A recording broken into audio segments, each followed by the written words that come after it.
ఆత్రేయపురంలో పడవల పోటీలు సందడిగా జరుగుతున్నాయి. మరింత సమాచారం మా ప్రతినిధి సాయికృష్ణ ప్రత్యక్ష ప్రసారం ద్వారా అందిస్తారు.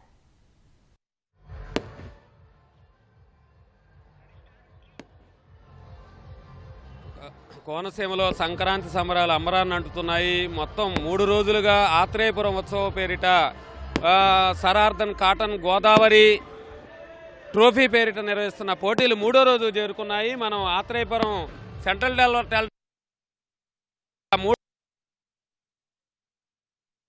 సెమీఫైనల్స్ ఫైనల్స్ నిర్వహిస్తున్నారు. తొలి రోజులు ఈత పోటీలతో పాటు రంగవల్లులు అలాగే ఫుడ్ ఫెస్టివల్ ఇక్కడ చాలా ఉత్సాహంగా నిర్వహించారు. నిన్న డ్రాగన్ పడవ పోటీలు ప్రారంభమయ్యాయి. ఇవాళ 22 జట్లు మొత్తం ఈ పోటీల్లో పాల్గొన్నాయి. సెమీఫైనల్స్ ఫైనల్స్ నిర్వహిస్తున్నారు. ఇవాళ గాలిపటాలు పతంగుల పోటీలు కూడా నిర్వహిస్తున్నారు. ఈ హోంమంత్రి అనిత ఇక్కడికి వచ్చారు. ఎమ్మెల్యేలు అట్లాగే ప్రజాప్రతినిధులు అధికారులందరూ కూడా ఆత్రేయపురం వంతెన వద్దకు చేరుకున్నారు. సందర్శనలన్నీ కూడా పకడ్బందీగా చేశారు. దీనికి సంబంధించి వివరించేందుకు శివారెడ్డి ఈ ఈవెంట్ డైరెక్టర్ ఈతలకు సంబంధించిన ఆయన నిపుణుడు ఆయన ఉన్నారు. వారితో మాట్లాడదాం. ఇవాళ సెమీఫైనల్స్ ఎన్ని జట్లు పాల్గొంటున్నాయి, ఒక్కొక్క జట్టు ఎంతమంది ఉంటారు, ఏమేమి పోటీలు? సార్ నమస్కారం సార్, నా పేరు శివారెడ్డి. నేను ఈ కెనోయింగ్ కాకింగ్ అసోసియేషన్ తరఫున వచ్చేసి ఈవెంట్ ఆర్గనైజ్ చేస్తున్నాను. మొత్తానికి 22 టీంలు అయితే స్టార్టింగ్ నుండి పాల్గొన్నాయి. దాని నుండి 12 టీంలు మేము సెలెక్ట్ చేశాము. ప్రస్తుతం సెమీఫైనల్లో 6 టీంలు ఉన్నాయి. ఈ 6 టీంలు కూడా వచ్చేసి ఈరోజు 2 సెమీఫైనల్స్గా ఈవెంట్ చేస్తున్నాము. దీంట్లో అత్యుత్తమ టైమింగ్ ఏదైతే ఉందో వాళ్ళని మేము ఫైనల్కి సెలెక్ట్ చేస్తున్నాం సార్. వివిధ రాష్ట్రాల నుంచి కూడా కేరళ, మహారాష్ట్ర, తెలంగాణ నుండి కూడా ఈ జట్లు వచ్చి పాల్గొంటున్నాయి. ఈ జాతీయ స్థాయిలో జరిగే ఈ పాపులర్ స్పోర్టు కాబట్టి దీన్ని చూస్తూ ఎంజాయ్ చేయాలి. మన ఎమ్మెల్యే గారు సత్యానందరావు గారు వచ్చేసి వారి ఆధ్వర్యంలో ఈ గోదావరి ట్రోఫీని చాలా ప్రజాదరణ కలిగింది గత 2 సంవత్సరాలుగా. Thank you sir. అందరూ డ్రాగన్ పడవ పోటీలు అనగానే ఇట్లాంటివి కేరళ గుర్తొస్తుంది. మనకి ఆత్రేయపురం మన రాష్ట్రంలో ఎట్లా జరిగాయి, వీటిని ప్రజల నుంచి అట్లాంటి స్పందన ఉంది సార్? చాలా అద్భుతంగా ఉంది. ప్రస్తుతం భారతదేశంలోనే 22 టీంలు వచ్చేసి జాతీయ స్థాయిలో ఈ పోటీలను వచ్చేసి పాపులర్ చేసింది. కావున ఎట్టి పరిస్థితుల్లో ఈ ఈవెంట్ వచ్చేసి ఎంతో పాపులర్గా ఉంది. ముఖ్యంగా పూతరేకులతో పాటు ఈ ఆత్రేయపురంలో డ్రాగన్ బోట్ కూడా అంతే ప్రాచుర్యం పొందింది. చాలా సంతోషంగా ఉంది. ఈ గేమ్ను ఈ విధంగా ఈ దినదిన అభివృద్ధి జరుగుతుంది కాబట్టి చాలా సంతోషంగా అనిపిస్తుంది సార్. ఎక్కువ శాతం ఈ యువత వచ్చేసి చాలా త్వరగా ఈ గేమ్ను అడాప్ట్ చేసుకుంటుంది. చాలా ఈజీ మెథడ్ ఉంది.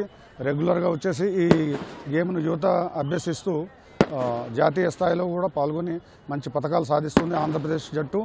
రీసెంట్గా జరిగినటువంటి గత ఏషియన్ గేమ్స్లో కూడా వచ్చేసి ఫెడరేషన్ తరఫున ఈ డ్రాగన్ బోట్ వచ్చేసి సార్ మన ఇండియన్ టీం వచ్చేసి రిప్రజెంట్ చేసింది. అంతేకాకుండా గత ప్యారిస్ ఒలింపిక్స్లో దీనిని ప్రదర్శనగా కూడా ఏర్పాటు చేశారు.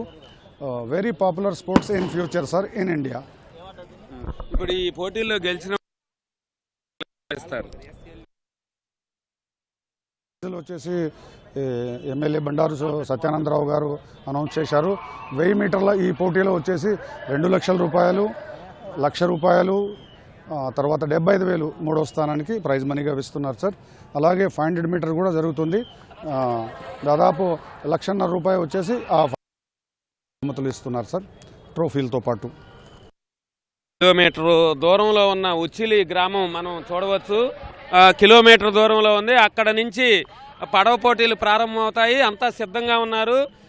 దాదాపు కిలోమీటర్ నుంచి అక్కడ పోటీలు ప్రారంభమయ్యాయి. మనం వస్తున్నారు. పడవలలో నుంచి సెమీఫైనల్స్ ఇవాళ ఇక్కడ డ్రాగన్ పడవ పోటీలు సెమీఫైనల్స్ ప్రారంభమయ్యాయి. ఆ పడవలన్నీ కూడా చాలా ఉత్కంఠభరితంగా తరలి వస్తున్న పరిస్థితి అయితే ఉంది. మనం చూడవచ్చు పడవల్లో క్రీడాకారులు చాలా వేగంగా ఉచ్చిలి గ్రామం ఇక్కడ నుంచి ఆత్రేయపురం వంతెన రేవు వంతెన నుంచి 1 కిలోమీటర్ దూరం 1000 మీటర్ల పోటీ ఇది. మొత్తం 12 మంది ఒక్కొక్క బోట్లో ఉంటారు. ఆ డ్రాగన్ పోటీల్లో చాలా ఉత్సాహంగా సాగుతున్న దృశ్యాలు కూడా మనం దూరం నుంచి చూస్తున్నాం. హోంమంత్రి అంతా వచ్చి ప్రారంభించారు. స్థానిక ఎమ్మెల్యే బండారు సత్యానందరావుతో పాటు అలాగే ముమ్మిడివారం ఎమ్మెల్యే దాట్ల బుచ్చిరాజు కూడా వచ్చారు. ఇవాళ మంత్రులు కూడా ఇంకా నిమ్మల రామానాయుడుతో పాటు కొత్తపల్లి శ్రీనివాసు అలాగే మరికొందరు ప్రజాప్రతినిధులు కూడా ఈ వేడుకలకు తరలిరానున్నారు. ఇవాళ భారీ ఎత్తున కూడా సందర్శకులు వచ్చారు. మధ్యాహ్నం నుంచి పతంగుల పోటీలు కూడా ఇక్కడ నిర్వహించేందుకు సిద్ధం చేశారు. మనం చూడవచ్చు దూరం నుంచి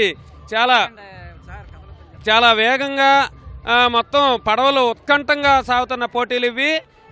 1000 మీటర్ల దూరంలో నుంచి ఇక్కడికి రేవు వరకు కూడా వస్తున్నారు.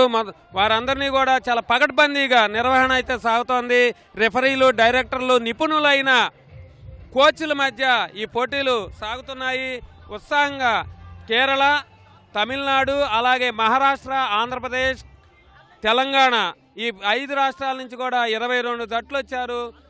సుమారు 200 మంది వరకు కూడా క్రీడాకారులు పాల్గొన్నారు. ఒక్కొక్క బోట్లో 12 మంది ఉంటారు. మనం చూస్తున్నాం దూరం నుంచి పడవలు 3 పడవలు అయితే వస్తున్నాయి. మొదటి సెమీఫైనల్ సాగుతోంది.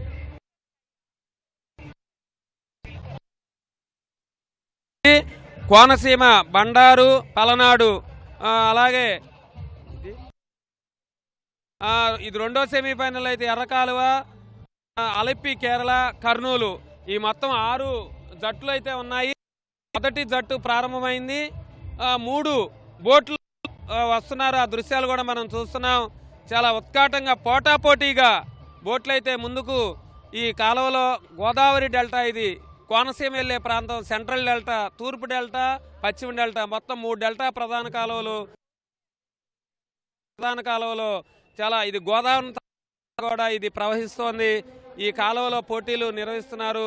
జనమంతరూ కూడా ఈ ఉత్సవాలు చాలా ప్రాచుర్యం పొందడంతో అనతి కాలంలోనే అధిక సంఖ్యలో సందర్శకులు వచ్చారు.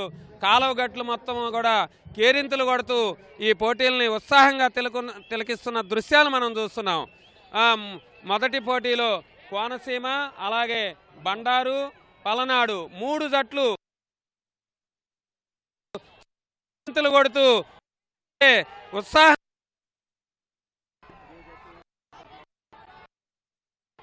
పల్నాడు జట్టు 2 జట్ల వేగంగా